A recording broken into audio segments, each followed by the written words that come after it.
Okay guys, hari ini saya nak recommend ada satu kereta SUV yang saiz besar dan ruang besar. So ini dia Honda CR-V tahun 2022 2.0. So untuk harga kereta 111,800 sahaja. Untuk bulanan dia dalam 1,300 lah. Yang ini harga full on.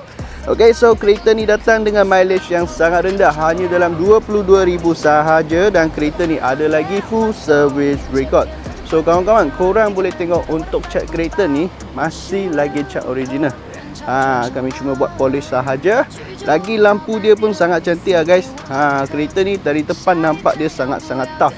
Dan ruang dia mesti sangat besar punya lah, sebab kereta ni saiz pun besar. Alright.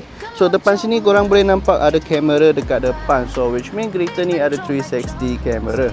Right. Engine condition sangat elok sahaja.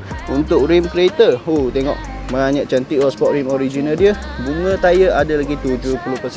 Boleh pakai lagi setahun lebih. Alright. So sebelah passenger seat sini ada lagi keyless entry. Right. So dalaman dia nampak memang sangat mewah. Memang boleh feeling macam kereta mahal. Alright. Dan dia punya kerusi ni full original leather seat banyak cantik. Door trim semua cantik sahaja. Lagi tengok Twitter dia ni JBL lah. Dia nama JBL. So which mean kereta ni punya sound system memang padu lah. Right, so untuk bahagian belakang punya ruang sangat-sangat luas. Right, ada lagi aircon blower dan juga USB charging port lah. So belakang punya design tengok. Belakang punya design memang sporty. Dari jauh-jauh orang pun nampak, ini mesti Honda CR-V tu. Dan untuk boot punya ruang tengok. Boot punya ruang pun sangat luas juga. Boleh letak 2 bicycle kalau korang nak. Sangat-sangat luas. Kerusi dia boleh siap turun lagi. So saya percaya satu fridge kecil peti sejuk kecil mesti dapat muat punya. Alright, last sekali kita tengok bahagian driver seat lagi. So driver seat dia tengok. Cantik-cantik punya. Kalau naik kereta ni macam pilot tau. Tengok kerusi dia ni sangat cantik lagi walaupun selalu duduk orang.